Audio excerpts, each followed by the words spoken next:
It's the Orioles Unmasked, and we welcome you to Camden Yards in Baltimore. And baseball history will be made here today as the Chicago White Sox and the Baltimore Orioles will play the only game that they will play in what was supposed to be a 3-game set. Hi, everybody. I'm Gary Thorne, and welcome. Circumstances all of us wish were different because of what has gone on here in Baltimore, the civil disruption outside, and for the safety of individuals. This ballpark today is going to be empty. For the first time in Major League history, a ball game, a regular season game, will be played with no fans in attendance. We wish that were otherwise today, and as Adam Jones said, all of us thinking about this great city and its chance to recover. Jim Palmer, you have played in this city and been with this organization now for 50 years. This is one of those moments where you may make history, but you really wish you didn't have to do it. Well, you're right. I mean, we had the 1968 after the death of Martin Luther King. The city went through 6, 7, 8 days of race riots and whatever. I think everybody understands that why you're doing what you're doing, which is playing the game. You're trying to have some continuity with your ball club, but you also understand that there's a great need for whether it's your security or the National Guard or whatever being somewhere else today. So you just hope that this will make a difference. Obviously, I think it's very hard to understand that. I'm sure you're getting the same thing, text messages from people all over, literally all over the world saying, hey, what's going on and whatever. So it's a tough time, but hopefully this will make a difference. And, the Orioles are one of those ball clubs. If you talk to Buck Showalter, hey, we have long trips. We get in at 4 o'clock in the morning. This is one of those things that you're just going to, and they pride themselves in being a grind-out ball club. This is one of those days you really have to grind. There will be people outside who will be looking in for this ball game. Why even play the game? Well, the answer to that, I think, is both Buck Showalter and Adam Jones both said we do want to try and bring some kind of normalcy back to the city. And even though the fans can't come in to see the ball game, at least it's an opportunity maybe for them to feel as though we're going back to a city closer to the Baltimore that we know and love. So we are ready to play some baseball today. Chicago White Sox and the Baltimore Orioles. We'll be right back. First pitch.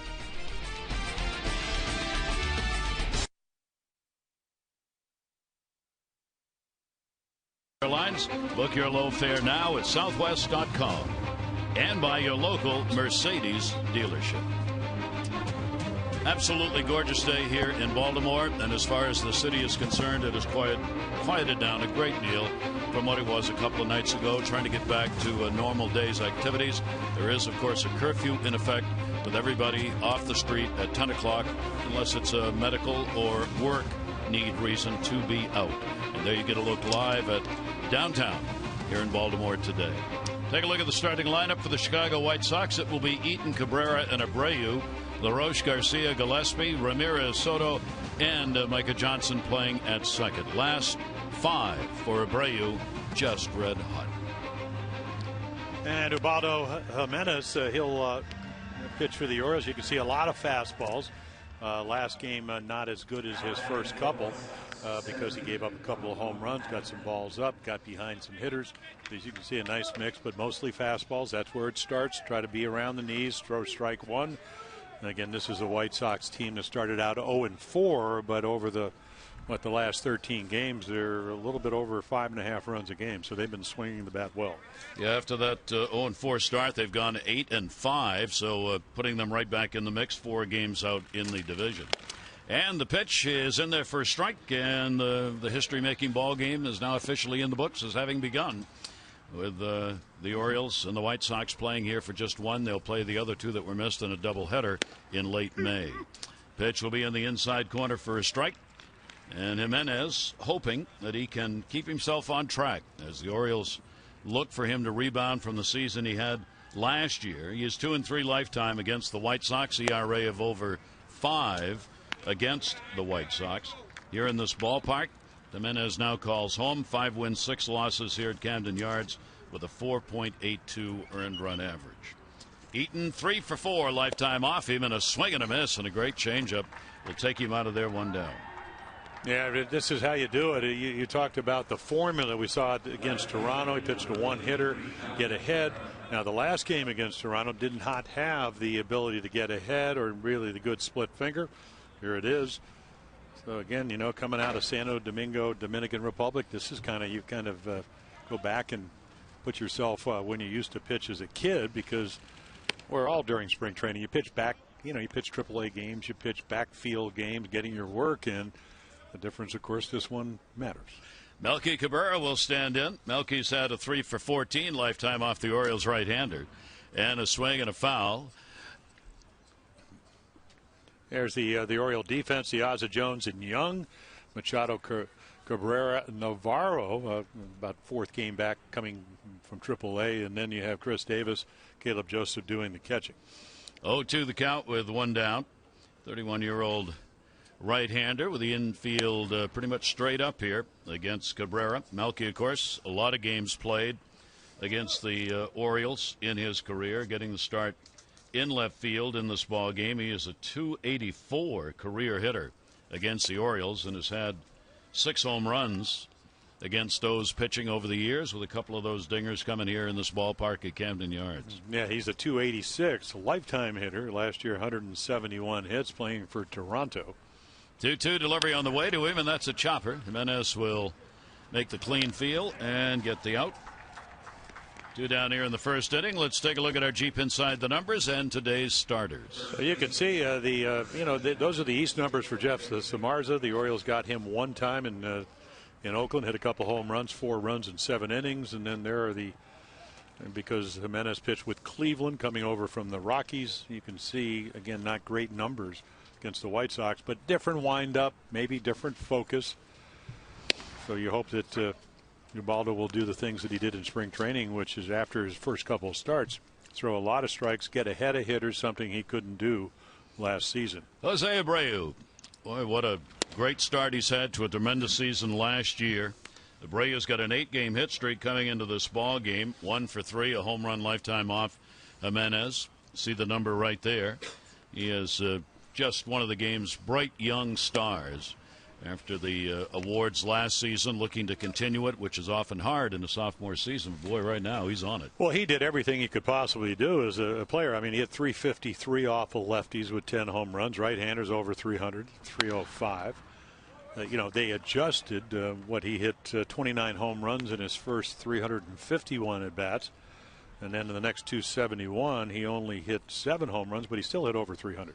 He's joined a select group of only 3, Rudy York, Chuck Klein, and Ryan Braun, the only players in Major League history to hit at least 300 with 40-plus home runs and 120 more RBIs through their first 162 games. But Jimenez will take care of him in a hurry right there. 1-2-3 inning here at Camden Yards. Orioles lineup coming up at the ballpark. And they have been cheering during that first half inning. The loyal, the true. They also stand by. All right, let's take a look at the O's starting lineup, brought to you by Southwest. Book your low fare now at southwest.com. It'll be De Aza, Paredes, and Young, Jones, Davis, and Machado, Cabrera, Joseph, and Navarro versus the White Sox. Solid numbers, big home run numbers for Jones. And coming in will be De Aza, and he will take the pitch, which will miss for a ball. Yeah, there's Jeff Samardzija. Again, the Orioles saw him. A lot of fastballs, nice slider, loves it, 0.25% of the time, and then got a straight changeup, but last year was only a splitter, so he's added another pitch and throws a lot of strikes. Has good stuff.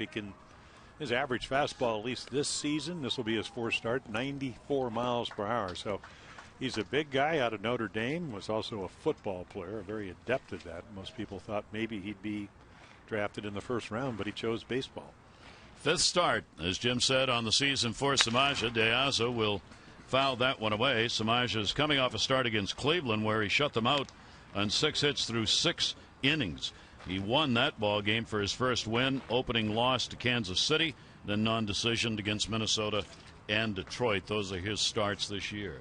Samardzija, 30 years old, in at third base. Gillespie pitch to De Aza will be taken inside. These two have faced one another more than anybody else in the lineup for the Orioles, as De Aza's gone 1 for 12 against Samardzija in his career. Still in even with the bag at third. Gillespie, 3-1 delivery, will be fouled back into the seats. Somebody said today, now, could a player jump over the wall, go into the stands, and try and make a catch since there's nobody there in a foul ball? Well, there's not going to be any fan interference, obviously. But you can't do that. No. You can't leave the field of play anymore. It's the same rule as applies to the dugout. You can no longer go in the dugout to make a catch. You can lean in, but you can't go in. Is that now that Derek Jeter is retired. And yes, you still can't do that. Yeah. Another one fouled away. Well, the last time the Orioles played was Sunday afternoon, and they threw 20 hits and 18 runs against the Red Sox. Seems like it's probably about, 2 weeks ago? Yeah. Yep, Buck Showalter and the White Sox, both these teams came out to practice yesterday here at Camden Yards. 3-ball, 2-strike count on De Aza, and the pitch will be fouled back again. Will all these souvenirs still be in the stands 10 days from now when the Orioles return back home for their next home game? Could be a lot of baseballs around the ballpark. Well, you have a couple of scouts behind home plate, and that's it. Yep, that's it. And you can see Samardzija. He does not want to walk De Aza. And again, people have stolen bases against Samardzija and make it an opportunity to do so right here. Yeah, take a look at the defense, and there is no such thing for defense behind a walk. Cabrera, Eaton, and Garcia. Gillespie, Ramirez, Johnson, Micah Johnson, a rookie, and then Abreu for a big guy, a home run hitter, pretty adept at fielding at first, and then Giovanni Soto will be at least initially doing the catching. Flowers, another catcher that was in the original lineup on Monday night. Jimmy Paredes. I'm sorry, foul back. We broadcast in the broadcast booth. We're close. We're right next to each other. So the WGN broadcast for the White Sox is to my left, and Ken Harrelson, the Hawk, over there with Steve Stone. Stone's already complaining he can hear me over there, so I'm going to talk louder than ever. Paredes with the 0-1 count. And the pitch will be taken away. Paredes, of course, red hot. He comes in with a 3-game hit streak. He is 8 for 15 on this homestand for the Orioles. He's had 2 home runs, 4 runs scored, and 7 RBIs during this limited homestand. Yeah, and he's hit hits to all parts of the ballpark. And home runs to left field, home runs to right field, breaking ball home run the other day for Justin Masterson, who pitched a pretty good game for the Red Sox. And, a 2-run home run in Toronto, you throw it, and it doesn't mean he's a switch hitter, so it doesn't really matter if he's hitting left-handed or right-handed. I mean, like you said, just scalding hot. Yep. 2 for 4 stealing bases, De Aza. That's a reason for Samardzija's attention over there. Samardzija does not hold base runners well. There are already 4 out of 5 stealing bases against him this year. Runner not going here. That'll go to first. Tag play. Nope. Got to go back to first. And not in time. So he will reach, and they're both safe. There's a break for the Orioles. Coming across was Beckham. And on the play at second base, he did a little bit of the Olay play and did not get on it. Yeah, Ramirez, he's a tall guy. And, Abreu's thinking, all right, not even close right there. He's thinking, am I going to tag the bag? But then it would have been a difficult throw because of the angle. Right there, he's thinking of throwing. Then he does throw. I thought he was just going to go over and tag the bag. So the angle of the runner really changes everything. Maybe if you're left-handed, you get the ball, quickly get it, but a very difficult play for a right-handed first baseman. Now the error is going to be charged on the throw by Abreu. So that'll put De Aza down at second base. Paredes on at first base, and the Orioles get a chance here with Delman Young hitting third in the lineup. He's got a 3-game hit streak coming into the ball game. Delman, too's been tagging it. That'll go to center, charging. Eaton can't get it. Try for the force at second base. That will not be in time, and the Orioles have loaded him up. So Young continues his hot streak, and the Orioles, with nobody out first inning, have him covered. Yeah, Adam Eaton playing very deep. The Red Sox played Delman Young. You can see right there he's over in left center by only a step. So right there, can't get to it. Tries to get the force at second. The base running by Jimmy Paredes, so he'll load him up. So the Orioles get a great chance here to the chant of "Let's Go O's" from the fans outside the ballpark, and Adam Jones will stand in.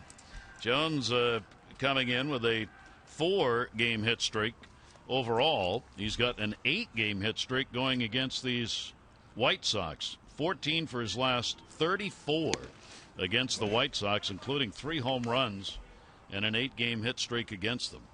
And he's got a chance here with the bases loaded and only 0 up there in the outs department. Yeah, so Samardzija, Jeff, goes to another, dials it up a little bit. 93, hardest, most velocity he's had. Ball put up in the air to right field. This should get a run in.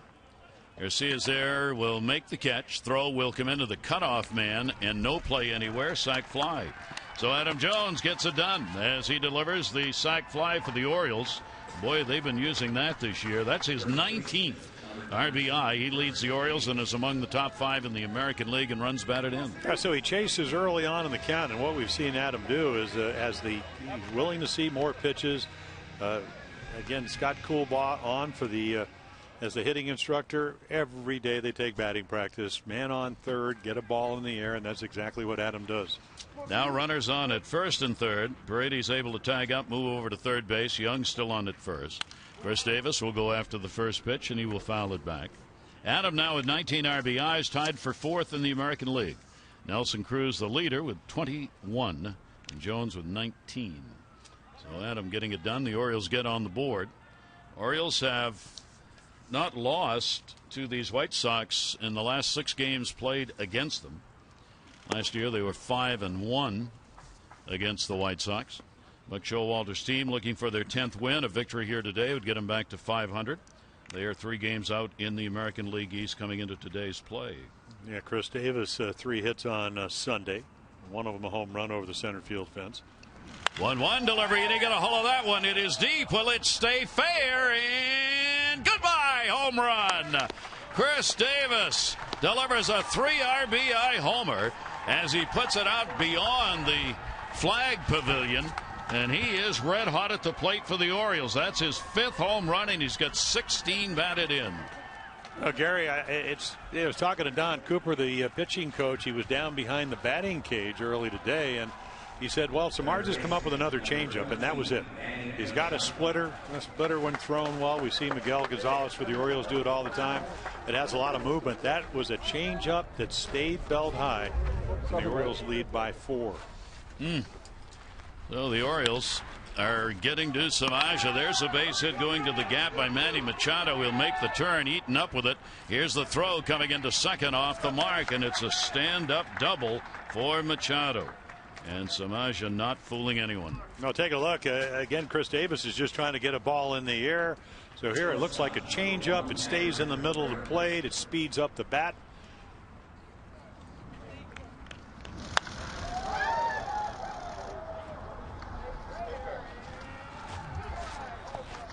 Strange sound, isn't it?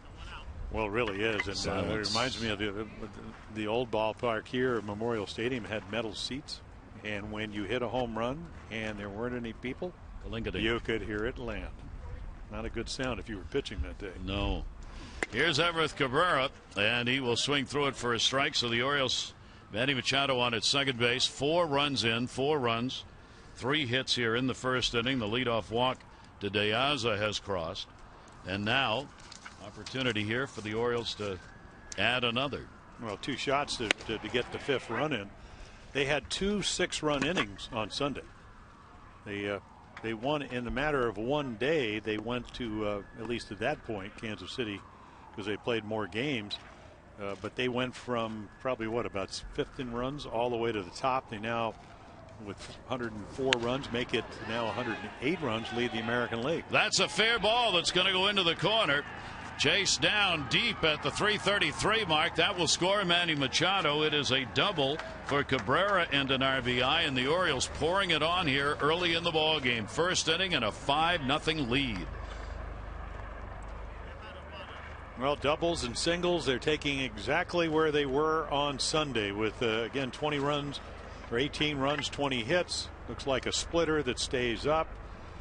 And then Cabrera, he's just a contact hitter. Cabrera can't get it. The other Cabrera out in left field, and it inside the line.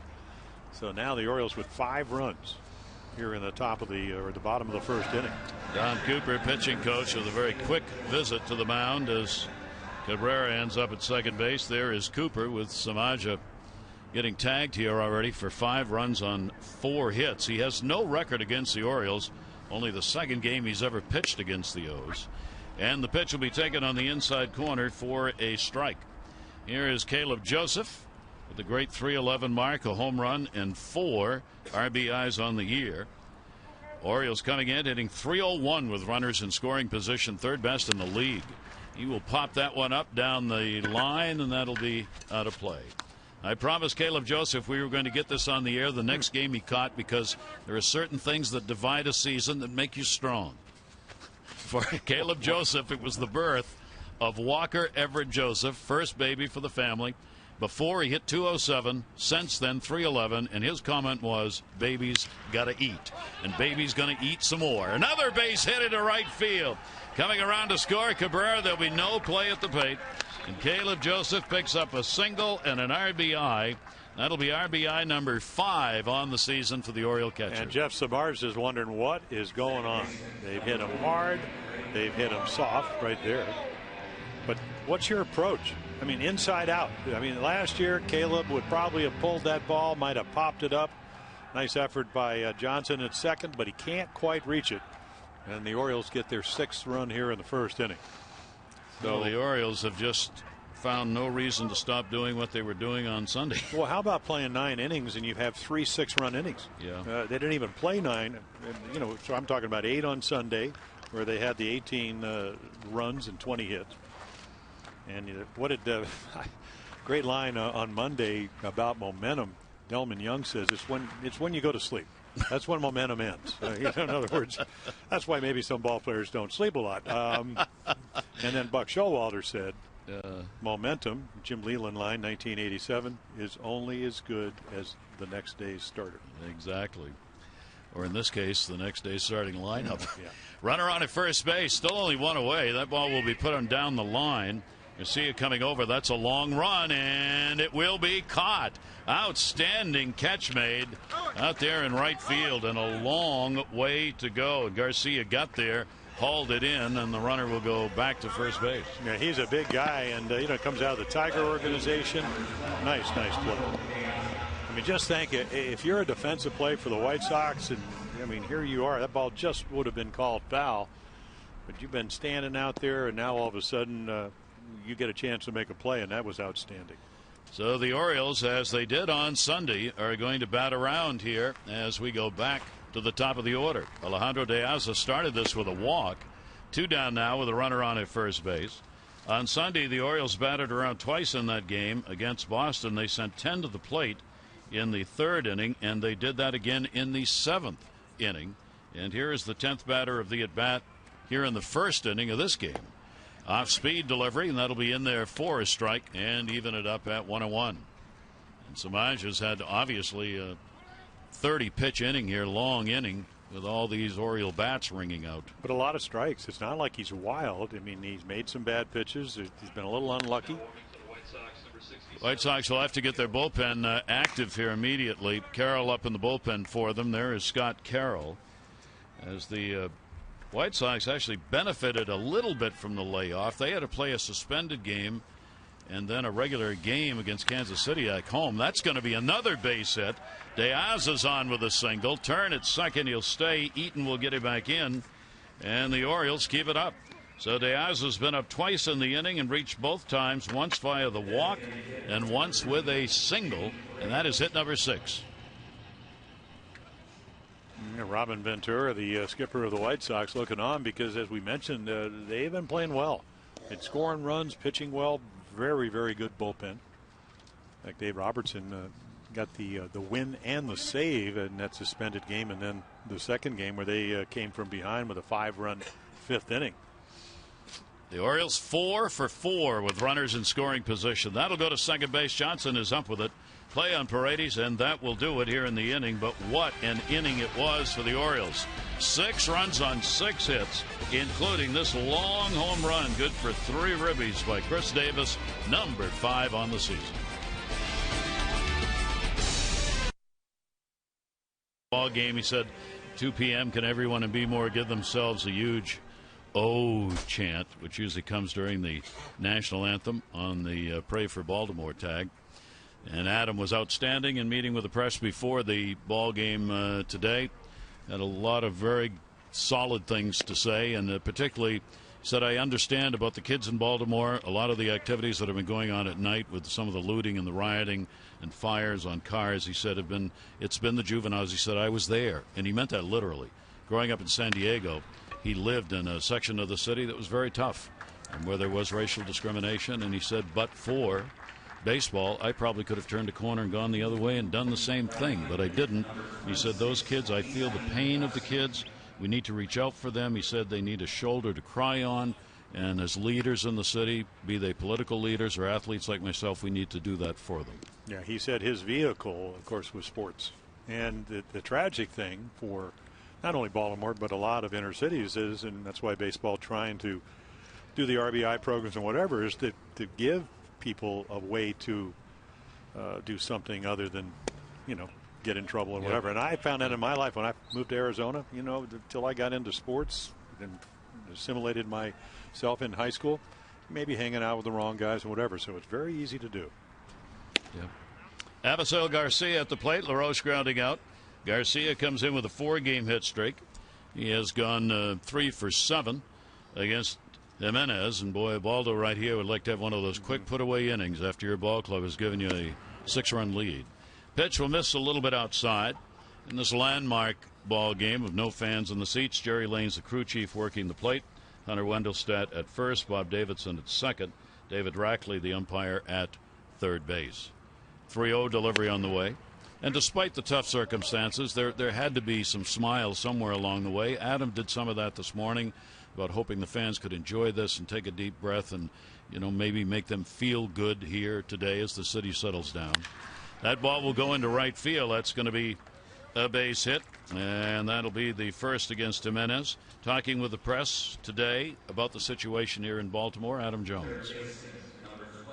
We need this game to be played, but we need the city to be healed first. The city needs to. That's important to me, is that the city is healed, because this is an ongoing issue, and I just hope that the community of Baltimore stays strong. The children of Baltimore stay strong and get some guidance, and just heed the message of the city leaders. And with one away, words of Adam Jones. We'll hear more from Adam later on, also from Buck Showalter. The full shift is put on. Gillespie at the plate. He has hit Jimenez hard. He is 5 for 11 against him. Connor Gillespie, the starter at third base for the White Sox. Jimenez will step off. Virtually no breeze here at the ballpark today. It is absolutely beautiful. 73 degrees at game time. Some very high clouds, but a great day in the forecast, and that's exactly what it is. Another one to rattle around in the seats. 101. Yeah, Gillespie last year, he wore out right-handers. 131 hits. Doesn't hit a lot of home runs, but did get 31 doubles. And if you talk to his skipper, Gordon Beckham will probably play some third base, who plays it very well. They'll probably platoon a little bit.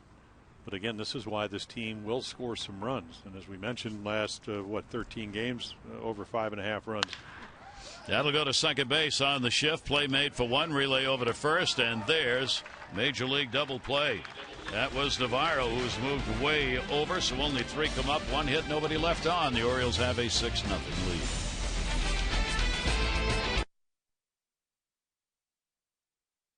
You got 500 for the home run hit by Chris Davis, and you get 500 more for every Orioles home run hit today. Play baseball. Buck scratch-offs win up to $50,000 or enter non-winning tickets for a chance to be the contestant of the game. Visit mdlottery.com/baseball. You do see people in the ballpark. That's about it right there. Those are scouts who are working the ball game and are behind home plate. They, along with the media, and there are a few people working, obviously, in the ballpark, but other than that, it's empty. Orioles see what they can do here in the second inning. Young had a single and a run scored in the first for Delman Young, and he'll go after the off-speed delivery by Samardzija, who will make some adjustments here. All kinds of media members on hand. Press box is full with reporters and photographers on hand and camera people recording this baseball game, as it is, as we said, a piece of history. Yeah, a lot of people comments that they've never been to Camden Yards before. Where's the press room? Where do we eat? Yep. What time's the game starting? Not 1:35, 2:05. And that one's going to go down to third. That will be a foul ball. Let's take a look at our American Standard Who's Hot and Who's Not board. On it, Delman Young, indeed hot. Look at the numbers at home. Adam Eaton this season on the road, not. Our American Standard look. Celebrate the season with the American Standard All-Star event. Visit MidAtlanticComfort.com for amazing rebate and refinancing opportunities. It's amazing when you lose players, whether it's Nick Markakis now with Atlanta or, again, Nelson Cruz hitting home runs. Seems like getting 3 hits every day for Seattle. It's that other guys get to play. And then you see Delman Young, and it kind of started in spring training, and when Buck Showalter was talking about this is a former #1 guy. I mean, he's 5 for 10 now, or 6 for 12 with runners in scoring position. He plays the outfield better than people think. I mean, I think he sets the all-time record for assists when he first came up with Tampa with like 17 in a season. Delman Young will put that one up in the air down the first base line. And you can hear Abreu hollering out, "I got it," and he wasn't kidding. You'll hear all of that today. Whatever gets said will be heard. And Young retired. Orioles return to Oriole Park on Monday, May 11 to begin a stretch that includes 17 home games over a span of 21 days. First up, 3 games against the Blue Jays and the Angels. Good seats remain for all throughout the month. Show your Birdland pride and enjoy a great day or night at the ballpark. For tickets, Orioles.com or 888-848-BIRD. That'll bring up Adam Jones, the league's leading hitter, coming into the ball game. Adam with a sac fly and an RBI, his first time up. So he said the Orioles have used the sac fly more already this season, it seems like, than they did all of last year. They've got 10 sacrifice flies already this season. That was not something we saw a lot of last year with all the home runs. The Orioles this year are hitting the home runs and the sac flies. That ball put up in the air to center. Eaton's got it lined up. And he will put it away. And there are 2 down here in the second. Well, when the Orioles win, everyone wins. And, hey, there are 6 runs up on the board. When the Orioles win and score 5 or more, you get 50% off regular menu online orders at papajohns.com by entering promo code Orioles5. Better ingredients, better pizza, Papa John's. Valid at participating Baltimore area Papa John's. And this is already one of those games. 2 down, bases empty. Here is Chris Davis. And Chris will take the pitch for his strike. Home run number 5, 3 RBIs, and a 4-game hit streak, all coming in that first inning. Yeah, when you talk about Jeff Samardzija, when you look at all the numbers, the ability to drop off the slider, good velocity, good movement, a splitter, you go, how did he ever give up 6 runs in an inning? And he's probably wondering that right now, but the only thing you can do is, again, this team can score runs, the team behind him, something they usually don't do when he pitches in years past. All you got to do is try to get him out. And I guess the 6-run first inning is really kind of tells you something about baseball. You just never, ever know. When you get into those innings and you're saying, how do I need to make a pitch? And then you think you make a good pitch, they hit it softly. When you make a bad pitch, they hit it hard. Davis will take the pitch, and it is there for a called third strike, and there's the difference an inning can make. 6 runs on 6 hits in the first inning. Samardzija retires the side in order in the second.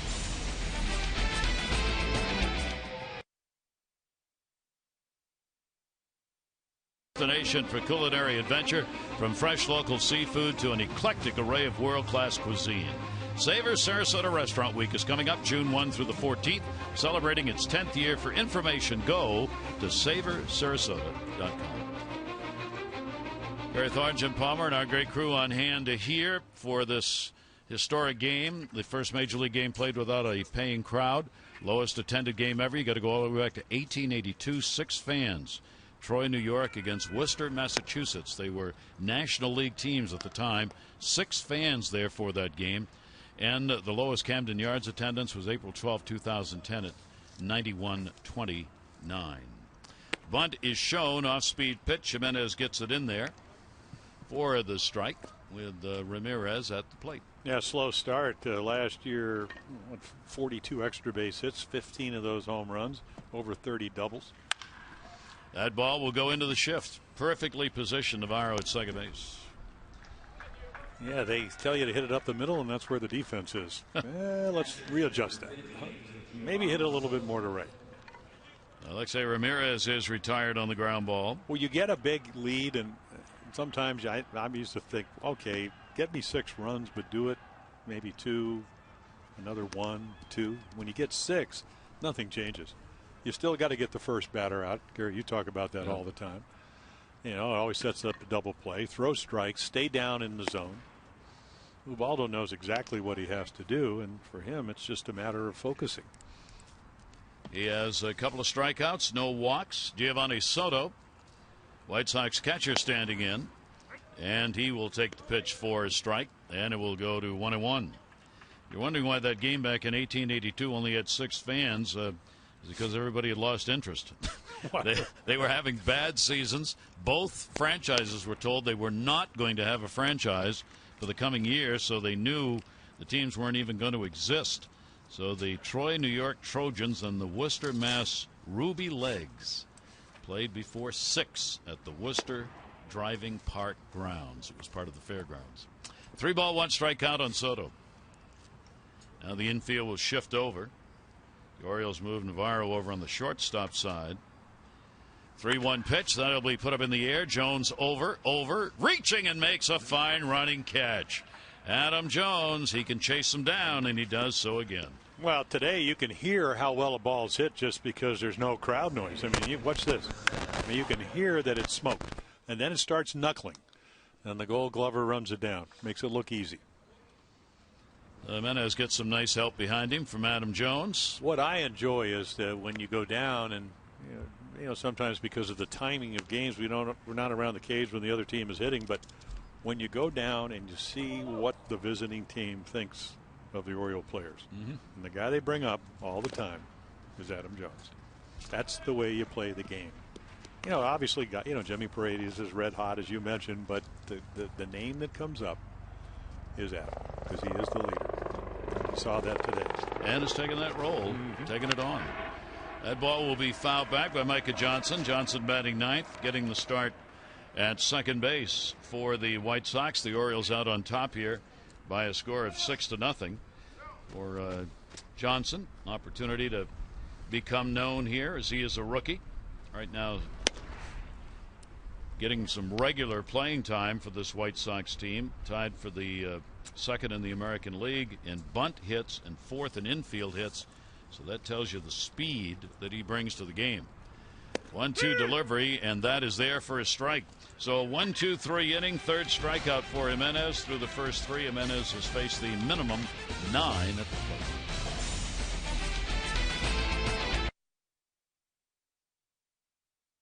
Worst start in their history. Tom Haudricourt, who covers them for the Milwaukee Journal-Sentinel, said the worst thing a Major League Baseball team can do to its fans, the absolute worst, to fall out of the playoff picture at the very start of the season. He thinks they've done that. How about that one? Mets Marlins, an hour 58, fastest 9 this year so far. And the Washington Nationals, the great comeback, 13-12 versus the Braves. That comeback, an 8-run deficit against the Braves, only the 3rd time in Nationals history they've overcome that deficit, and only the 5th time in Braves history that they've lost a game where they had an 8 or more run lead. Pitch will be taken down low. Manny Machado, double run scored. First time up. A big home run by Dan Uggla. I was kind of watching that. You could sense, especially that Craig Kimbrell's now the closer for the Padres. They couldn't hold the lead. I mean, just it was a monumental comeback, creeping back. Yeah, I was looking at. I think the Nationals were 7-13, and I'm thinking, oh no, they're going to be 7-14. Big win for them. Yep. Kind of like the walk-off home run that the Orioles hit the other night, David Lowe. You know, I mean, it's crushing. Yeah, it really is, and of course, sometimes it's a kick-start. You know the Nats is going to be a good team. You know the Orioles are going to play well. You just got to do it sometimes. 3-1 strikeout. Samardzija settled in for a 1-2-3 second inning, and that's not going to happen here. Manny Machado's got one in the gap. It'll be handled by Garcia. He'll get it in, so Manny's bat is heated up, and he is 2 for 2, and the Orioles get a leadoff single. Well, the Monday and Tuesday regularly scheduled games against the White Sox are going to be made up in a single admission doubleheader. That's Thursday, May 28th, starting at 4:05. Tickets for Monday's game will be valid for the doubleheader, and all fans holding tickets for last night or today's originally scheduled games can exchange their tickets for any remaining home game this season, dollar-for-dollar basis. Tickets are subject to availability, and exchanges must be made by June 30. So you want to get on that if you get tickets. For complete details, Orioles 888-848-BIRD. Logistics horror show, as Buck Showalter said, compared to what's going on in the city of Baltimore. It's de minimis, and it is. Nevertheless, a lot had to be done to get this game scheduled. That'll get down the line. That's going to be a base hit. Cabrera hot. Manny Machado on his way to third. Played by Garcia in the corner. Bobby Dickerson will hold the runner at third, and it is a double. And the Oriole bats start out again. A single and a double here in the third inning. Well, we saw that on Sunday, and if you don't make good pitches, and Samardzija has good stuff, but is he able to make quality pitches? Now, you look, I mean, this is pretty much high inside part of the plate. That's where lefties usually like it. Quickens the bat, and then he just smokes it down into the corner, and they're off and running. So the Orioles get a chance to add to that lead. That's their 8th hit of the ball game. Bullpen active again for the White Sox. Again, second time up. Scott Carroll again in the bullpen. Yeah, last year off and on a starting pitcher for the White Sox, so he's their long guy. Both teams worked out yesterday, so it's like the Orioles really haven't missed a step. Now here is Caleb Joseph. 2 in scoring position. The infield is in, and it'll be fouled off. Joseph got the RBI single his first time up. Caleb's done a great job here getting people home when given an opportunity. He's now 5 for 14 with runners in scoring position this year, and here's another chance. Orioles already 4 for 5 today in these situations. 0-1 delivery on the way. That's going to go out to left field. That's going to be a base hit. Machado will score. Holding at second base, Cabrera. Throw comes all the way through. And Caleb Joseph is 2 for 2 with 2 RBIs in the ball game, and the Orioles have a 7-0 lead. Post Walker hot streak continues. Well, Scott Coolbaugh says it started in spring training. He comes on as a new hitting instructor. You got a lot of young guys because of guys leaving and injuries. He said you need to be ready to hit. That's the important thing. Get the bat triggered where you can hit. And if you look at Flaherty, if you looked at Scope, if you look at Caleb Joseph, for young guys, they've done a nice job of changing their swings with limited at bats in the big leagues. Now first and third, still nobody out. Pitch way inside, jackknifing away is Ray Navarro. Navarro getting the start at second, flied out to right field in his first at bat. Jeff Samardzija, one of his best numbers this season coming into this ball game. Runners in scoring position against him, 156 on the season. Here's the 1-0 delivery on the way. Off speed pitch, put up in the air, not deep. Cabrera's there, runner tagging, will not go as the throw comes into the cutoff man. Not deep enough to take the chance on. So the runners will stay at first and third here as Navarro's retired. Yeah, that's the amazing thing, and it tells you and gives you some indication of how well the Orioles were swinging the bat. I mean, they took advantage of the back end of the bullpen on Sunday against the Red Sox. Just a little different. Yeah. This is a big league, big stuff. Potentially, I mean, he's never really played on good teams until he went to Oakland last year. Top of the rotation type of starter. Another one down to the empty seats off the bat of Alejandro De Aza. De Aza's had a walk, a run scored, and he is singled. Orioles up to 7 runs on 9 hits, and we are in the bottom half of the third inning. Yeah, the only thing that Samardzija has ever done wrong is play on teams that don't play very well until they got traded to Oakland. Pitch on the way, and that will be just topped foul at the plate. Well, the White Sox certainly hoping they're going to be a lot better. They have remade this team, doing what they hoped would put them back in a playoff run. The last 2 years they have finished well out of any playoff spot in the American League. Robin Ventura's 4th season with the ball club, and their hope is that they've now got things in place, especially with bullpen that's been revamped. Ground ball back. Samardzija guns it down. There's one. Relay over to first base, and they will get the double play. Ramirez making the turn. The Orioles will get a run, 3 hits, no errors, 1 left on. O's extend their lead to 7-0. Will he flip the ball to the empty seats? Brought to you by Southwest Airlines. Book your low fare now at southwest.com. And by visitannapolis.org. Find the Chesapeake experience at visitannapolis.org. Gary Thorne and Jim Palmer here at Camden Yards as the Orioles and White Sox match up before an empty house on this beautiful afternoon. And the Orioles will be heading out for the Trop to play 3 games as the home team in St. Petersburg, Florida, against the Rays, with this weekend's scheduled home games having been transferred. Chris Tillman, Alex Colomb, Miguel Gonzalez, Chris Archer, Wei-Yin Chen, and Nathan Karn scheduled starters. That one hit by Eaton to short. Play made by Cabrera. 1 pitch and 1 out here in the 4th inning. Take a look at our Maryland Live Casino Inside the Numbers. Well, that's what we talked about. Changed his wind-up instead of going over the head. Tried to, because he was, one of those years where he walked 71 in about 128 innings and just could not throw strikes. So the adjustment, saw Ramon Martinez, who came on as a advisor to the Orioles, Dave Wallace and Dom Cheedy. So strike throwing machine on the ground.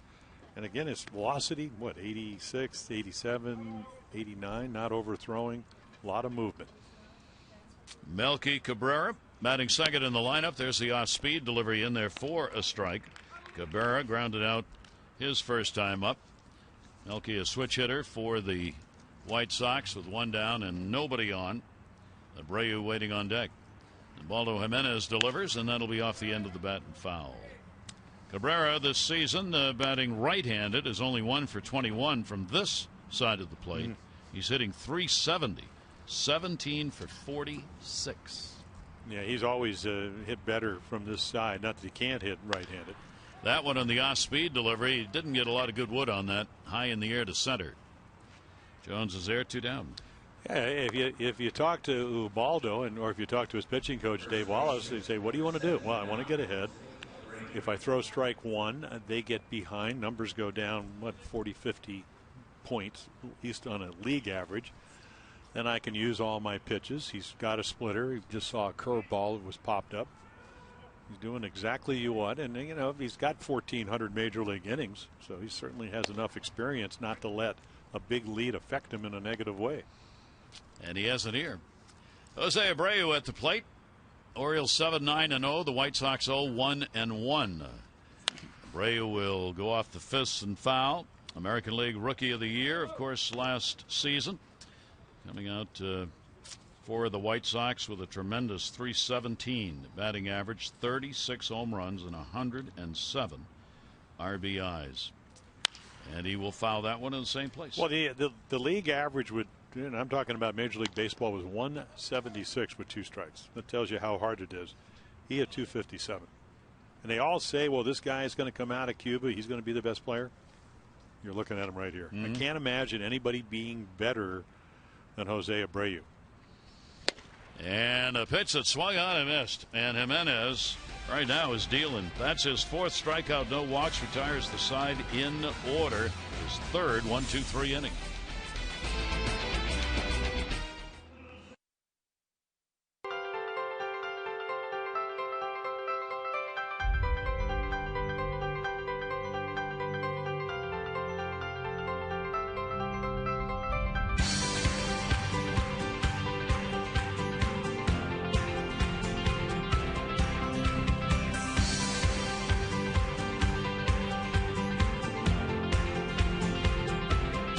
Listen. Just listen.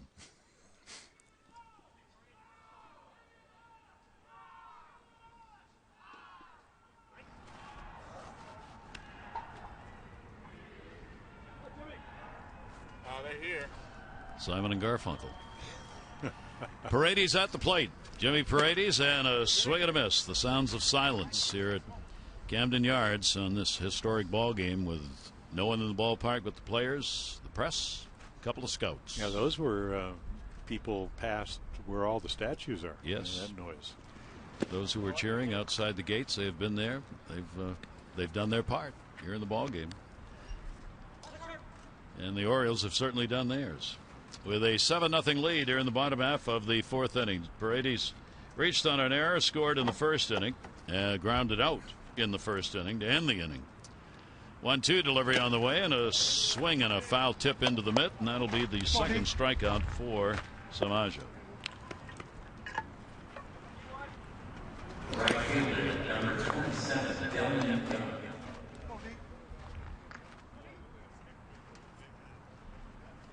Can just hear everything.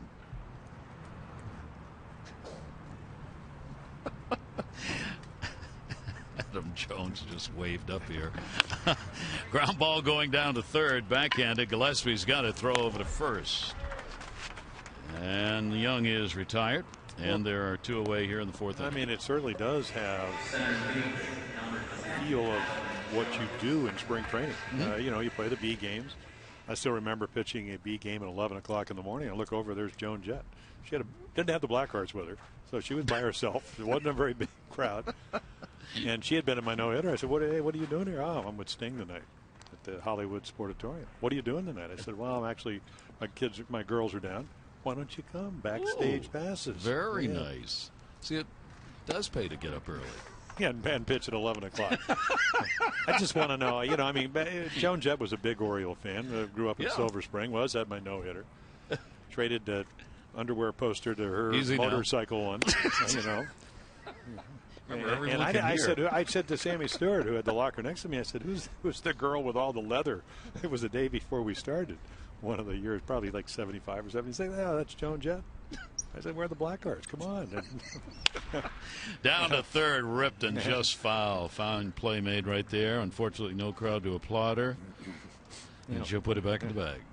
Have you seen we were talking about, despite the seriousness, obviously, of why this game's being played as it is in an empty ballpark, there has been some smiles here with some of the players. They come off, first baseman in particular, inside, throwing the ball into the stands as they normally would to fans. Adam Jones came out and bowed to the people out in the bullpen area earlier in the ball game. We've seen some of the people few security people working, throwing balls out of the stands back out to the ball, girls and boys on the side. Caleb Joseph, before the game, got involved in some of this. He signed a fake autograph, congratulated the fans, did his Cal Ripken impersonation, and kept going all the way out to center field. There you go. Well, incidentally, Cal Ripken Jr. was here today. Yeah. He stopped by early this morning. 2-2 delivery, foul tipped, and that too ends up in the midst. So a couple of strikeouts for Samardzija. It's been all or nothing here in the innings through four. He's retired the side in order in two, but not the other two.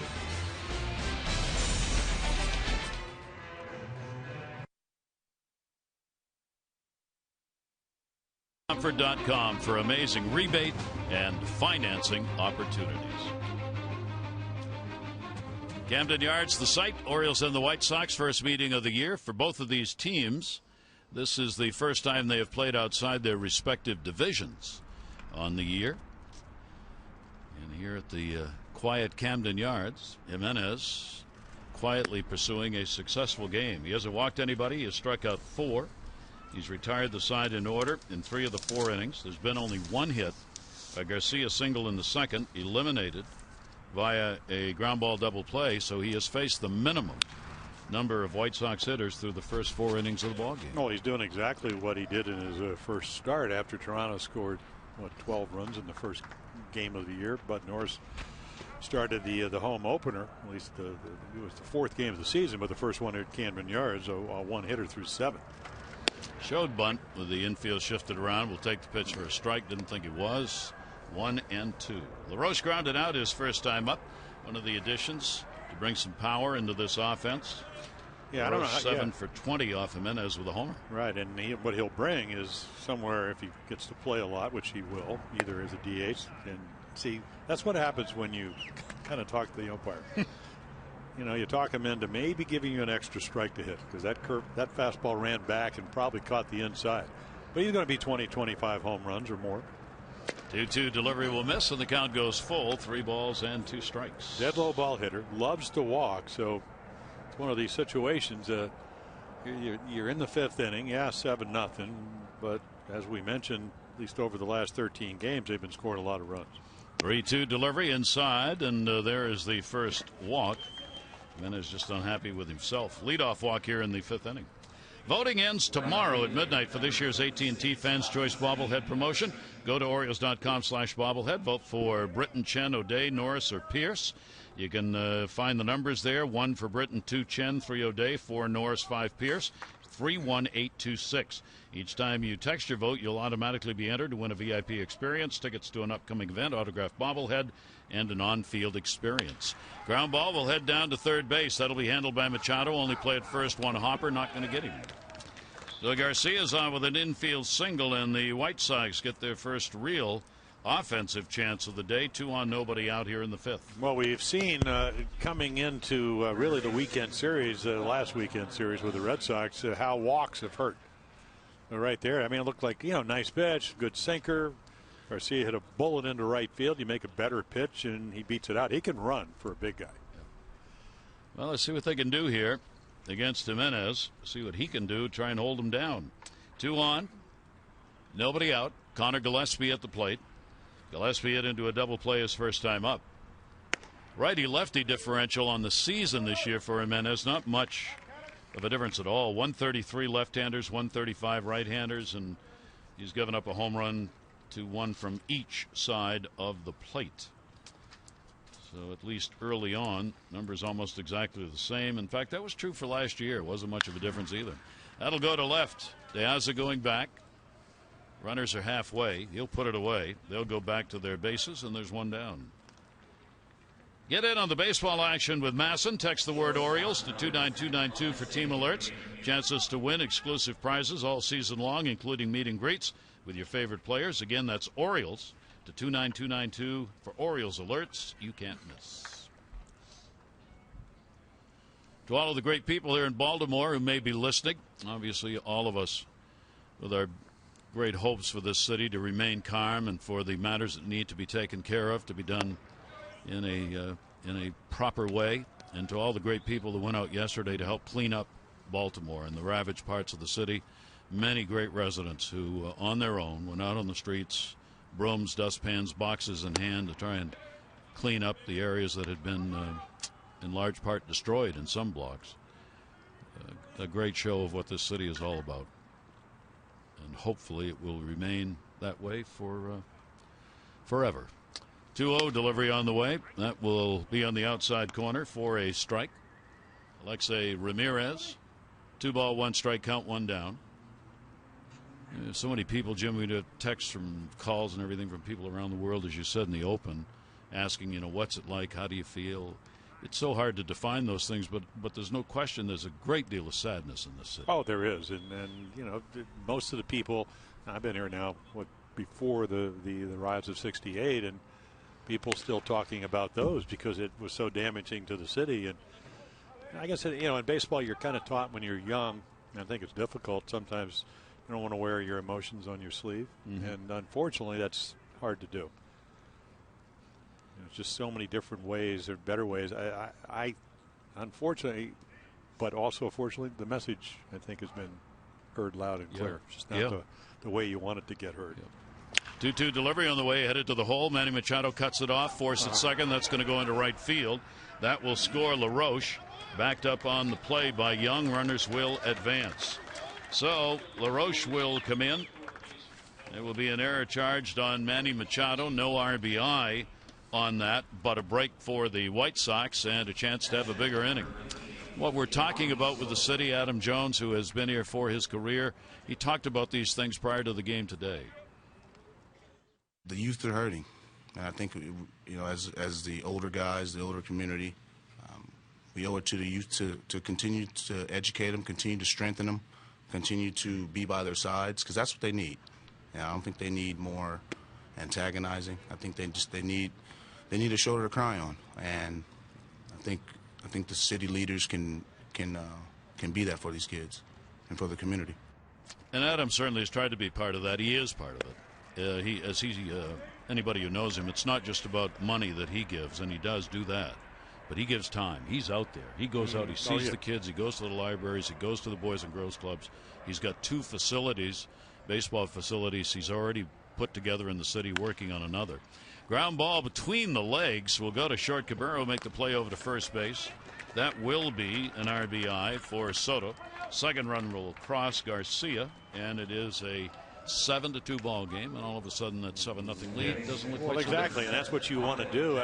The way it's gone about because of the error by by Manny. I mean, Manny makes a great play to get to the ball and just did not make a good throw. It wasn't an easy play because he looked like he caught, lost his balance. But you want if you're Robin Ventura and his legion of White Sox, you want to get their bullpen up. You want Buck Showalter Monday, Tuesday, Wednesday, off day tomorrow.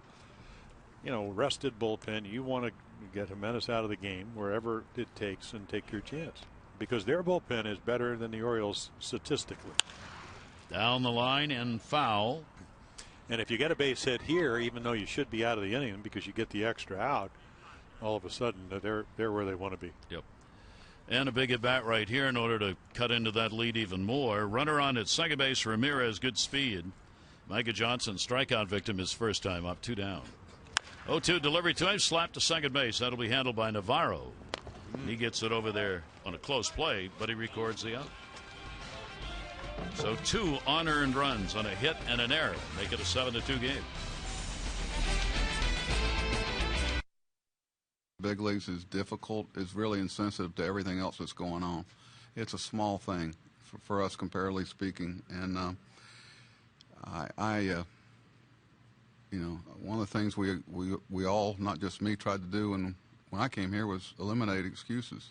I don't want to hear about payrolls. I don't want to hear about things like that. This is different. Some are self-inflicted, and quite frankly, I feel like, from the way I look at it, it is self-inflicted.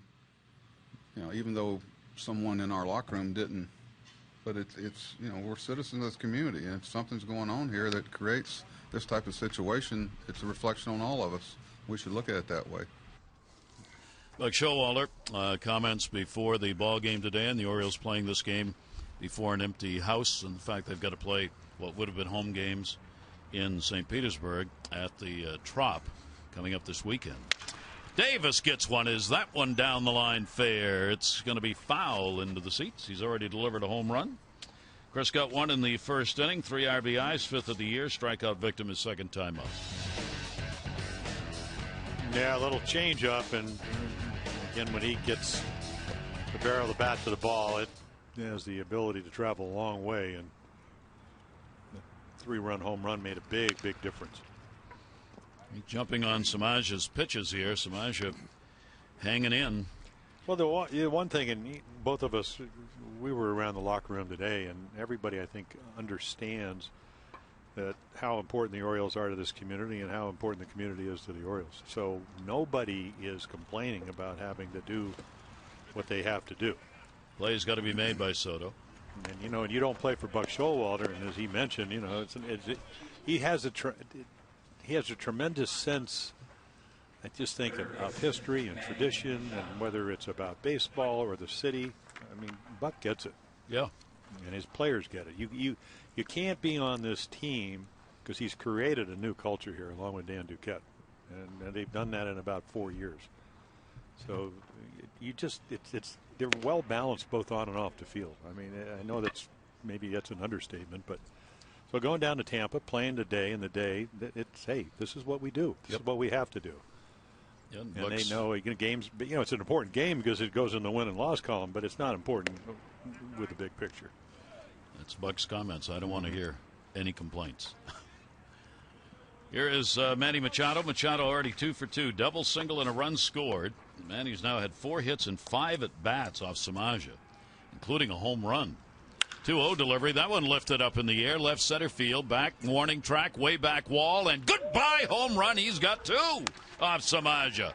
What a day for Manny Machado. 3 for 3 in 3 at bats, and he will cross the plate for the 3rd time in this ball game, and the Orioles lead at 8-2. Yeah, made the error, and he atones for it. I mean, 2-run score for the White Sox, and he drives in one. I think he's the only guy that didn't get a hit on Sunday when the Orioles got 20 hits. But what he did do, and to me it's very important, is he walked twice. Because when he walks, he's got a pretty good idea of the strike zone. So the average coming up came in at, 224, but you talked about it. I mean, runners in scoring position, 328 the last 2 years, and just a hanging slider, and Samardzija is wondering if it's going to stay in the ballpark. Not here in Baltimore. 10 hits for the Orioles. Yeah, the perfect pitch to hit. Great extension. The slider, at 86, 87 fastball. We've seen up to 95. So it allows you to get the bat head where if you're pitching, you don't want it out in front. And the pitch taken up high. So the Orioles 2 home runs today, 29 on the year. They came into the day 4th in home runs only because they hadn't played a couple of ball games. They had been number 1 in the major leagues in that department. So Manny picks up his 4th of the year. Now needs a triple for a cycle. That is taken for a strike by Everth Cabrera. Cabrera's had 2 doubles in the ball game. He has scored a run and has picked up an RBI. In this lineup, all except for Ray Navarro, everybody's contributed either a hit, an RBI, or a run scored. That will be foul back, and the 3-2 count on the Orioles' number 8 hitter, or in this case 7. Yeah, the White Sox go to Minnesota. They'll play tomorrow night. So Samardzija now pitch count, as you see, at 81. A lot of fastballs. He's saving the bullpen. My theory was if you gave up more runs than you wanted to give up, the only way that your ERA even wouldn't get higher is get some outs. And that's what he's doing. Yep. 3.33 coming in. And Jimenez has, again, been very, very good. 3-ball, 2-strike count. 1 down, bases are empty, and foul tipped into the mitt. We've had 4 of those kind of strikeouts here in the ball game. 5 total Ks by Samardzija in the game, and there are 2 down. Well, he struck out 4 out of the last 6. It's just in between. Hanging slider, change up in the middle of the plate right there, 93 on the corner. You can't really get a whole lot better than that. And I think you learn about him. He's going to be a free agent unless the White Sox re-sign him. So you look at these kind of things, and obviously not pitching as well as he would like, but giving you. Don Cooper said it best. He said, "I thought he really battles hitters, even though he struggled today. But after the fight, I like him even more." And the reason for that is because he was out protecting his team. That's the fight, of course, with Kansas City that the White Sox had with the Royals. Brouhaha. Samardzija was one of a number of players who had a 5-game suspension. He has appealed it, which is why he is able to pitch here today. Swing and a miss by Caleb Joseph. Joseph has had 2 base hits, and he has picked up 2 RBIs. 6 runs batted in now for the Orioles catcher, pumping his average up a little more above that 300 mark, up to 340. 1-2 delivery on the way, and that ball in the air to right field. It was played very shallow. Garcia going back and will make the catch on the warning track. And that will retire the side, but the Orioles add another. Manny Machado, 1 swing of the bat, drives run out. 3 for 3 in the ball game. Home run number 4. 8-2 Orioles.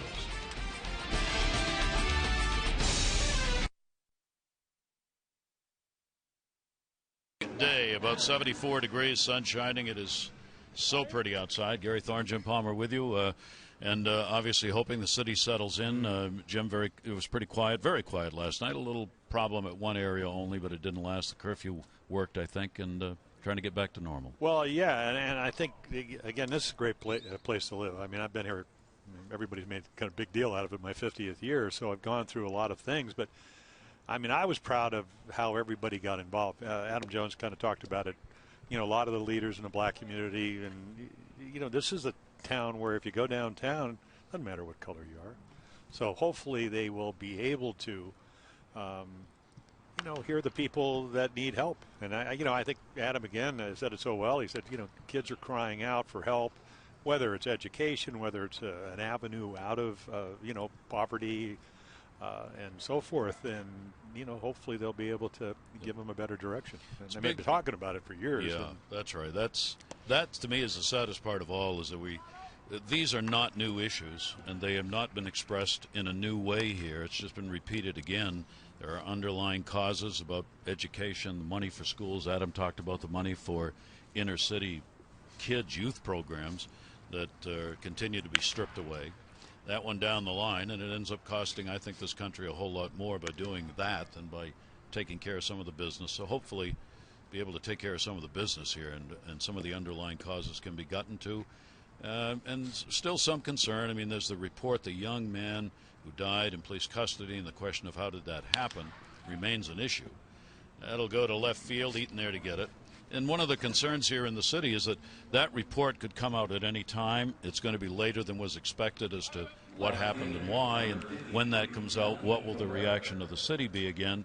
So it looks like the National Guard, state police will remain in the city at least until that report comes out in order to hopefully keep the quiet. Well, yeah, and to me it's a no-win situation because it's not going to be something on Friday when you're going to get part of the report that it's going to be black and white. So I thought the Governor, Larry Hogan, said, listen, we know how important Baltimore is to the state of Maryland, which is why they've given them so much of their resources.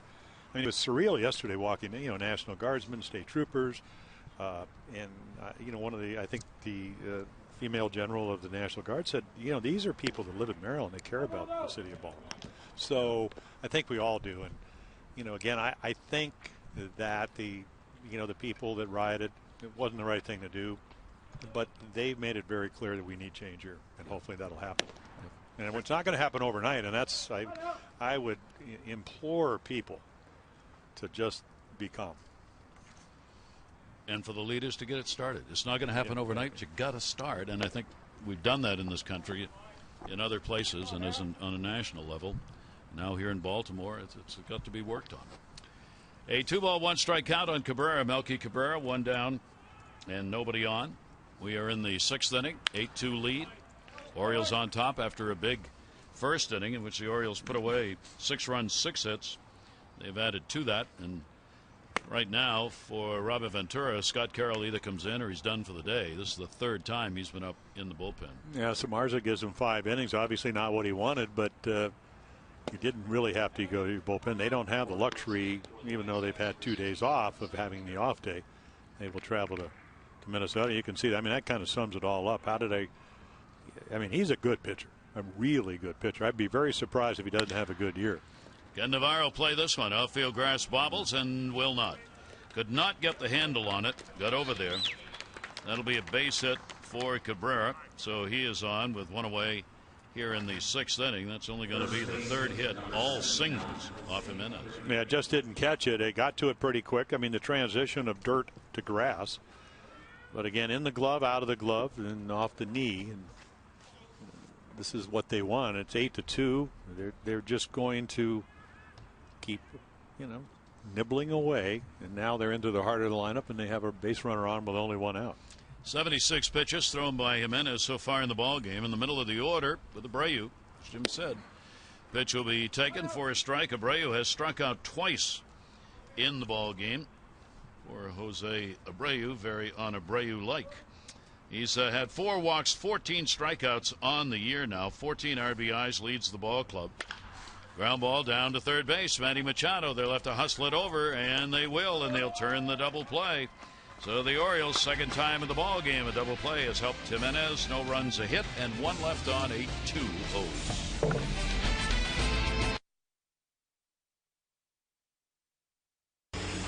Time for our Geico game highlights, and boy, do the Orioles take right off where they left off on Sunday with 18 home runs, 20 hits, a 3-run home run by Davis, and then Caleb Joseph, couple of hits today, couple of RBIs, and the Orioles just all kinds of base hits. And meanwhile, Jimenez, who did not get much run support, about 3.5 runs a game, early runs today.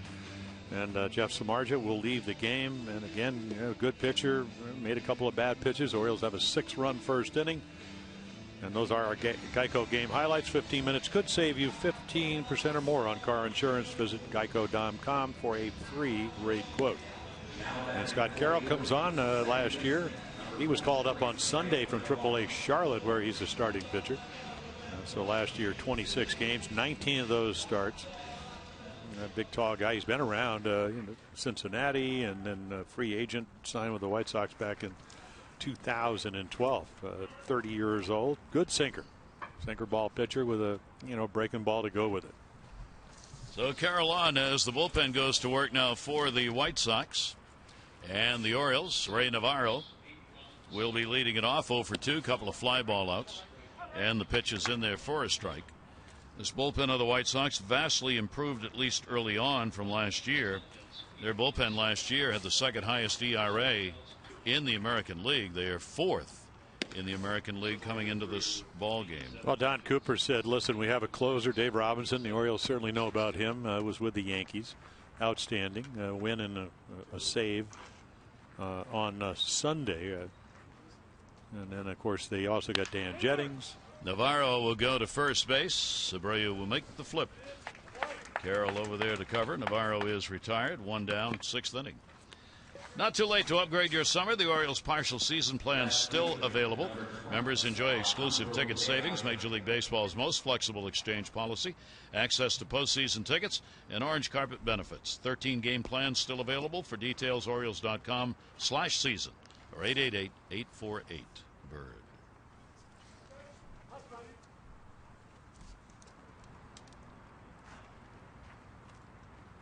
De Aza base hit a walk, and he is hit into a double play. He has scored a run in the game for Alejandro De Aza. As with all players, when you get an opportunity to go up against a team you once played for, whether they say it or not, there's always a little added incentive. And he certainly knows Scott Carroll because they were teammates last year. I mean, all you got to do is look at Carroll's number coming up through the minor league, and he was a 3rd round draft choice. I mean, 186 hits and 145 in the 3rd innings. Last year, 147 hits, 129 innings. He pitches to contact, and that's why the sinker changeup works. But he doesn't. He's never going to light up the radar gun. 1-1 delivery. That's going to go to first. Abreu will handle line drive easily, and De Aza is retired, and there are 2 down. Take a look at our PNC minor league report, and it's about Zach Davies. Yeah, well, they like him. They throw strikes. Very impressive in spring training. And again, you're looking at guys that throw a lot of strikes. And Buck Showalter was talking about, I mean, how good the pitching has been at AAA Norfolk, back-to-back shutouts. Here is Paredes up with 2 down and nobody on. Paredes reached on an error, scored in the 1st inning. Has grounded out, struck out since. Only 1 of those runs in the 1st inning for the Orioles was unearned. Both runs by the White Sox in the 5th inning were unearned. Each team has committed an error. Orioles have left 3 on. The White Sox only 1. 1-0 delivery. That'll be foul back and out of play. Count goes 1-1. Yeah, so when you're as hot as Jimmy Paredes, and they got 4 hits on Saturday, 3 on Sunday, as you mentioned, over the course of that weekend against the Red Sox, 8 hits. They're going to mess with you. They're going to see a lot more changeups. They know he can hit the fastball. They know he'd rather get his arms extended. That's where your advanced scouting comes in. 1-1 delivery. That one came in on the fist and will be fouled away. 1 ball, 2 strike count. 8-10-1 for the Orioles. 2-3-1 for the White Sox.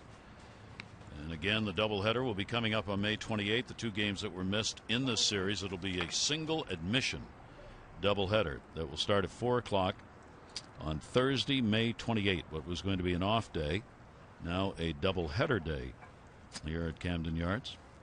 The Orioles will head out for Friday, Saturday, Sunday games in Tampa. They'll be the home team against the Tampa Bay Rays. And a swing and a miss. That one down and away. And a solid inning for Carroll as he gets the strikeout, retires the side in order. Looking on without.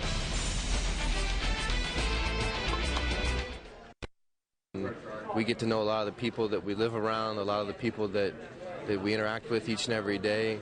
And it's unfortunate. It just is really unfortunate. And it's a little scary because you just don't know what's going to happen.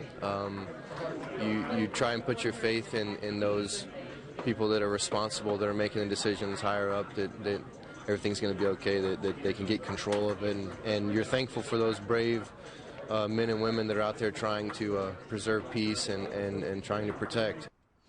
Caleb Joseph, before the ball game, the Oriole catcher, has had himself a solid day on the field as well with a couple of hits and 2 RBIs.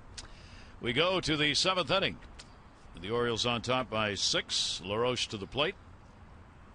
Jimenez has gone the distance for the Orioles. That one will be fouled away. LaRoche scoring one of the 2 unearned runs in the 5th as he led that inning off for the walk, the only one surrendered by Jimenez so far. Yeah, 18 outs on 80 pitches. And that was a problem, not only the base on balls, but the pitch count last year, up over 18 pitches per inning. Not the case today.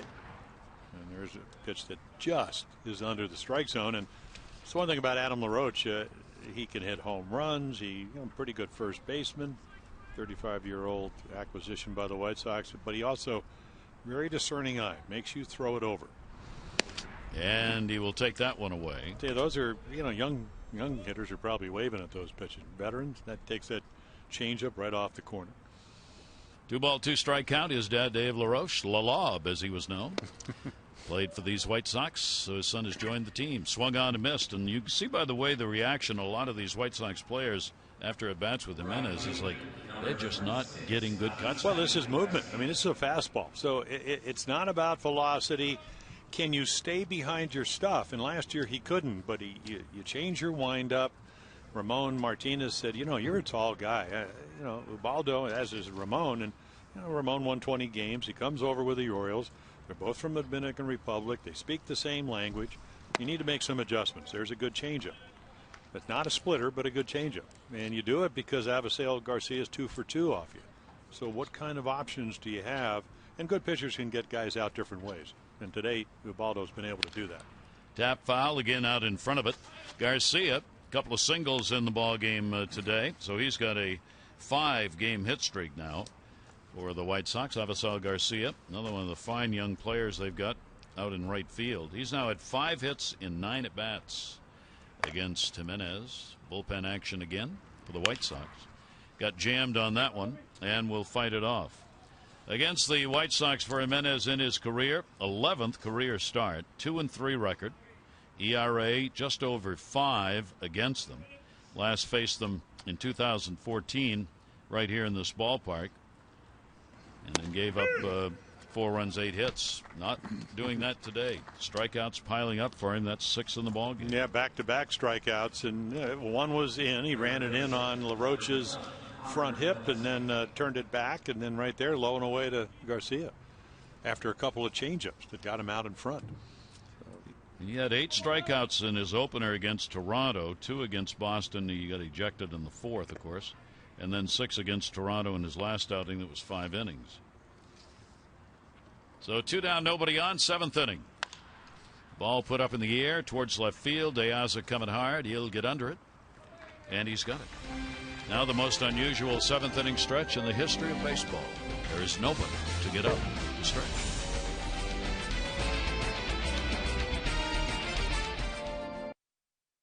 Brought to you by DraftKings. Play daily fantasy baseball for free on DraftKings.com. And a promo code TRIPLEPLAY for free entry. And by Ocean City, Maryland. Put your vacation days to good use in Ocean City, Maryland. Book now at OCOcean.com. Gary Thorne and Jim Palmer, great to have you with us here. It is an 8-2 Orioles lead. Ubaldo Jimenez, the starter, and the manager, talking to him. How you feeling? How you doing? Nice game. Dave Wallace, you done. And not because of pitch count or inability to get hitters out. It's just because I think they want their bullpen to get some innings. Yep. Kevin Gausman's up in the bullpen for the Orioles. Yeah, it's probably been a week since he's pitched. That'll bring Delman Young to the plate here as we go to the bottom of the 7th. 1 for 3. Set a base hit and a run scored. 1 hopper, Ramirez. And 1 down. This past February, the Orioles served as the mission engagement chair of the American Heart Association's Heart Wall.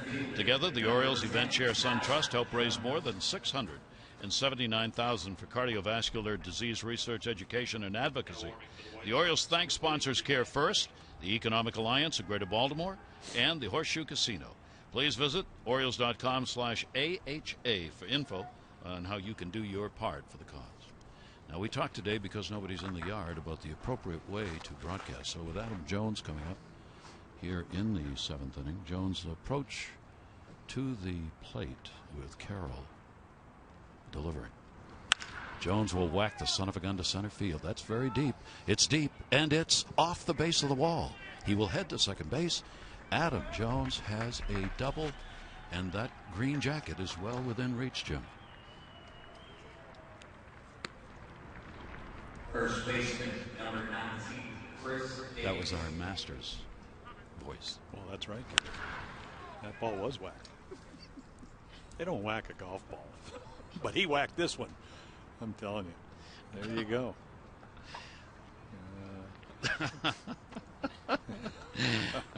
I knew you were going to do it. Well, that was, look, I give credit. Dawn, our producer, she emails me this morning. She says, okay, what voice are you going to use? Will it be the Masters voice? Or will it be your free baseball for everybody voice? I have no idea. I hadn't had coffee yet. How did I know? Fouled away by Davis. The Orioles with a runner on at second and one down. Well, I'm certainly not going to do my Gary McCord and tell him how slick the greens are, because he hasn't worked the Masters since then. Because you want to work for 51 years here. Right, exactly. And the pitch is taken away 1-1. Well, I will say this in a normal voice. You know, you always talk about taking crowds, if you're on the road, taking the crowd out of the game and all that. 6 runs in the first inning.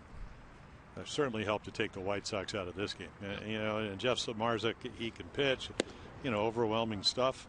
Coming off a couple of good games, and then all of a sudden, Orioles put 6 runs, and it just makes it harder for them to be engaged in this game. Yep. Doesn't mean that Jimenez it's any easier to pitch. Doesn't take anything away from the Oriole hitters, but it's part of the game. As a starter, you want to make your guys think they have a chance to win. 1-2 delivery on the way. That one the other way, very deep in left field. Ferrer is there to put it away. Jones will go back to second, and there are 2 down. Take a look at our Alexis Towson drive of the game. Manny Machado coming up in his last at bat. Yeah, gets a hanging slider, and again he's red hot, and you know, double, single, home run. That's he's now what, a triple away from the cycle. Drive of the game brought to you by Lexus of Towson, the area's #1 volume Lexus dealer, 5 years running. See why. LexusofTowson.com. 2 away, runner on at second base. So let's see what Machado does with this 4th plate appearance. Orioles now another chance to score here. Pitch on the outside corner. Knowing the superstitions of the manager Buck Showalter, Susan Waldman, the fine announcer for the New York Yankees, working today, sent a text along. She said 6 runs in the first inning. Buck will never allow a fan back in the building. Probably. Pitch is taken inside. 1-1. Well, thank you, Susan. But they did have a couple of 6 runs inning on Sunday. So they when the Orioles get back in town, you can come back out. Hopefully everything that's right. will have settled down here. And doesn't matter whether there are people in the house or not. The Orioles have 6-run innings. 1 ball, 1 strike count with 2 away, and that ground ball towards second base. In front of it, Johnson will make the play over the first. And that's it for 7th. No runs, 1 hit, no errors, and 1 left on base. Orioles on top, 8-2. Pitching change. It's time for a little relief for your car too.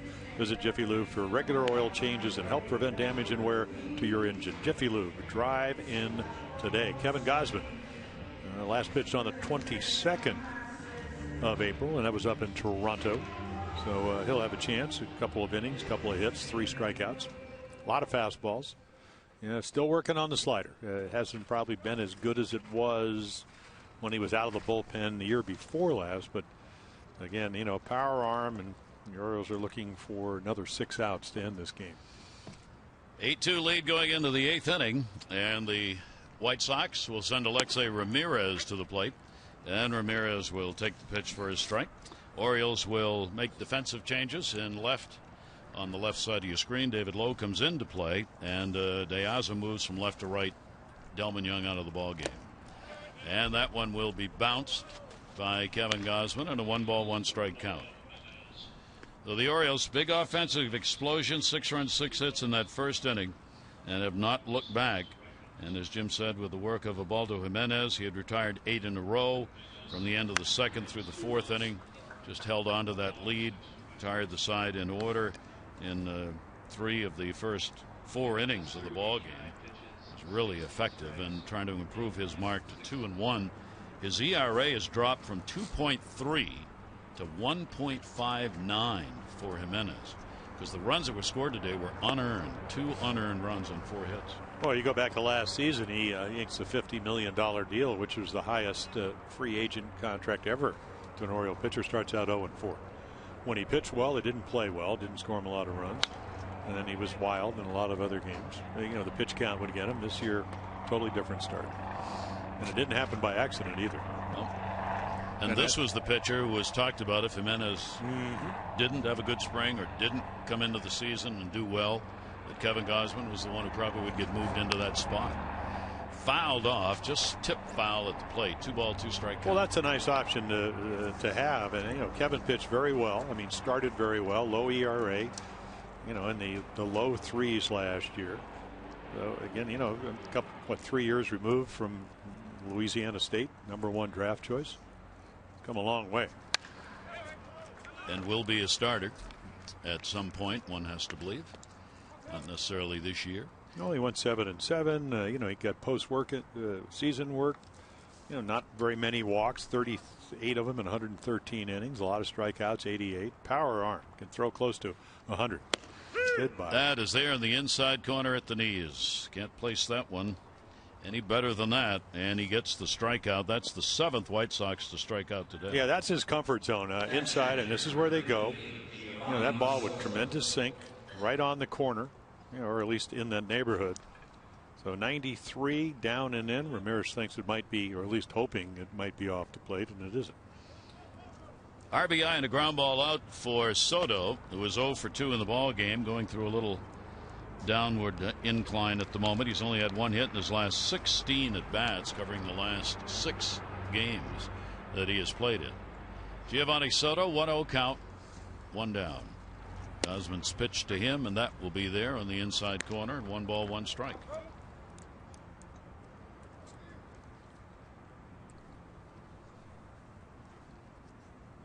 One delivery on the way. When I heard we were going to play this before an empty house, I thought a long time ago. I remember Bill Russell. There was an article in Sports Illustrated. I mean, we're talking back in the 60s sometime, where Bill Russell, former great Celtic center, said, someday the NBA will play all of its games in a studio. It will be built for basketball because that's where the money comes from. It's TV revenue. Won't need fans. I think Bill was wrong about that. I think fans have a tremendous impact on all sporting events. But I thought of that today and what it would be like if every game was played in an empty studio built for baseball. And he did go around on that. Another strikeout, 2 of them. Soto retired. Well, you'd lose a lot of the intrinsic values as a franchise, your home field advantage, the fact that if you talk to people that ever had to play against the Russells and the Kuzis and the Havliceks and Tom Heinsohn, here's another pitch at this high fastball, they'll all tell you, well, there were dead spots in the floor in Boston. It was hot. I mean, it was like playing a 98-degree temperature. So that's your home field advantage. Yep. And they knew where the dead spots were. They were also the Celtics. They had Red Auerbach, who knew where the thermostat was. Well, right, exactly. Yeah. And but fans, I mean, I still remember last year when they clinched it, 39,000 people in orange. Yeah, I mean, you don't ever forget those things. Ground ball will go to second base. Navarro is there to make the play.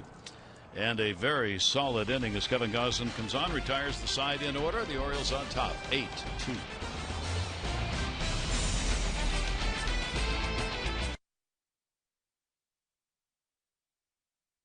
The mound against Chris Tillman. Game 1, 3-game set against the Rays in Tampa.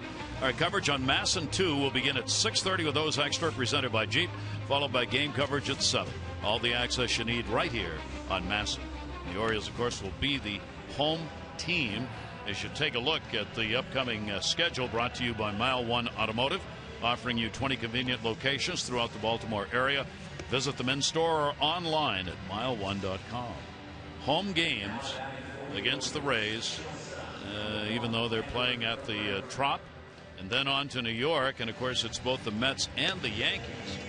The Orioles will be staying in New York for the week for those games. Yeah, six. Well, I guess they'll probably go late on Monday on the off day. Well, Carlos Rodon out of North Carolina State, their #1 draft choice, and had a chance. I was actually talking to Don Cooper on Monday, and he came walking by, so he introduced me, and he said, "Wait till you see this kid." Now the ERA is high because he's just been in the big leagues for about a week, but he can get it up to 97, 98, and a real hard slider.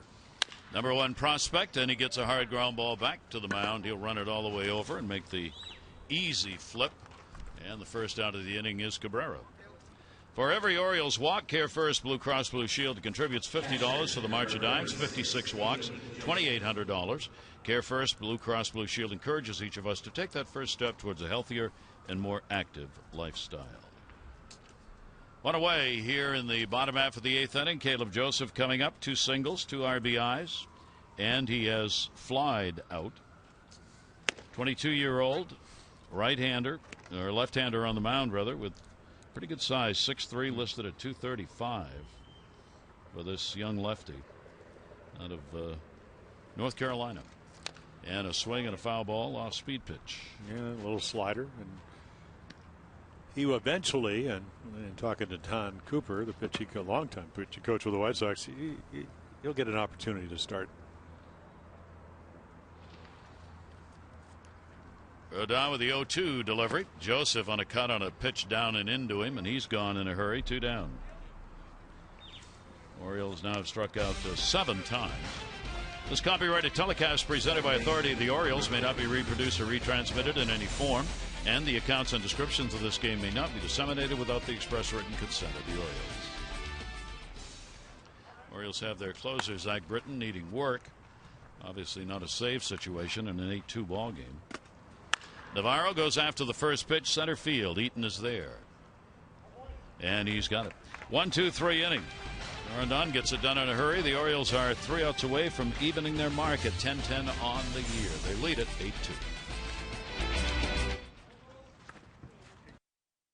8-2. Book your low fare now at Southwest.com and by PNC for the Achiever in you.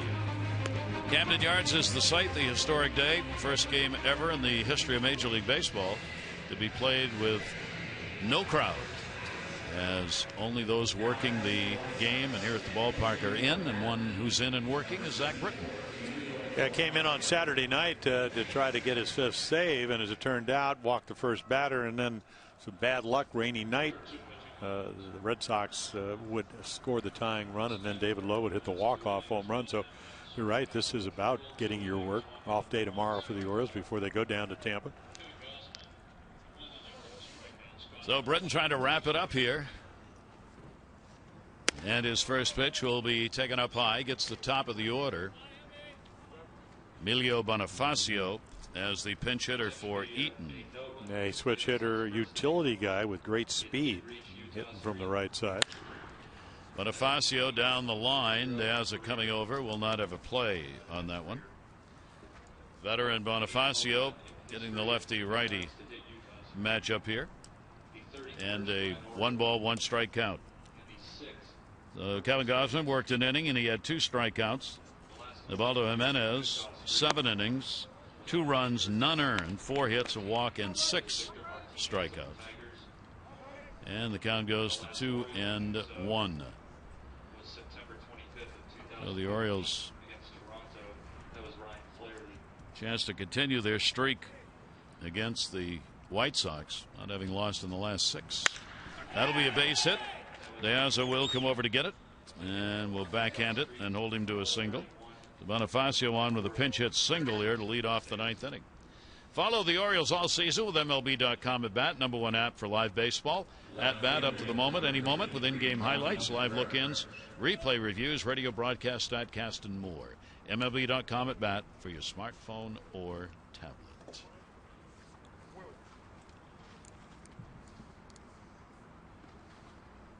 Runner on, nobody out. And here is Melky Cabrera. Switch hitter will take it inside. Yeah, Zach Britton on Saturday night took him a while to get his rhythm, and you know, he pitched. Not only did he walked the leadoff batter, but eventually, I mean, all the hits were in the infield. Kind of bad luck, but has to get back to doing what he's doing best. That one he let go. Navarro's got to go to first, and gets it there in time to record the out. Yeah, you got to like the way that Melky Cabrera ran that ball out. Pretty routine off the bat, but again, it could have been an infield hit, and Orioles are looking for outs. They're looking for base runners. I mean, he hustled down. Jim, you talk about learning. The last ground ball that came back to the mound when Britton was on, he tried to play, went off his glove, and he didn't get any outs. You could take his hand right out of there. And that was, you know, it was one of those balls that hit the top of his glove. He was trying to He had it right there. He took the hand out. He figured your second baseman would make the play, and Navarro came in and did that. So now a runner on at second base with one down. Here's Abreu. 2 strikeouts, and he's hit into a double play. And a chopper. This will be played at first. Cabrera on the scoop. Running throw off the bag. Nice play by Davis, who gets the tag on.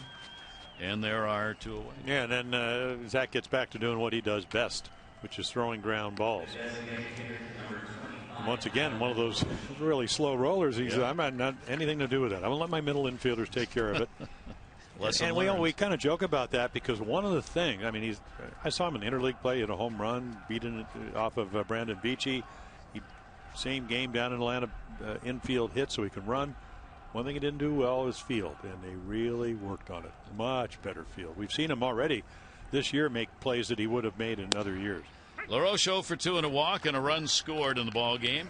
Fans with a "Let's Go O's" chant outside the gates here, as they have been throughout the ball game. Well, they can't get in. They were still loyal and true. Amazing. Gotta love that. Well, you love the fans. I mean, that's why you can never play in an empty house, as a matter of course. Well, I remember when I was 18 years old. It's about 39 degrees, and it's opening day in Aberdeen, South Dakota. I'm playing for Cal Ripken Sr., and he tells us about the Oriole way, work ethic, passion, have fun. And he said the only reason we're here is because of those people out there chanting. Exactly. Yep. And it is. I mean, obviously you're supporting your family. Everybody has jobs. As we said today, you play the game. Maybe you distract from all the things that are going on. But at the end of the day, fans, they make it happen. 1 ball, 2 strike count. Britton's delivery to him, swung on and missed, and the ball game is over. So Zach Britton here in the 9th inning. No runs, 1 hit, no errors. A base runner left on. The Orioles get it done early as it came to be and come away with an 8-2 win on this historic day. 8-11-1 for the Orioles, 2-4-1 for the White Sox.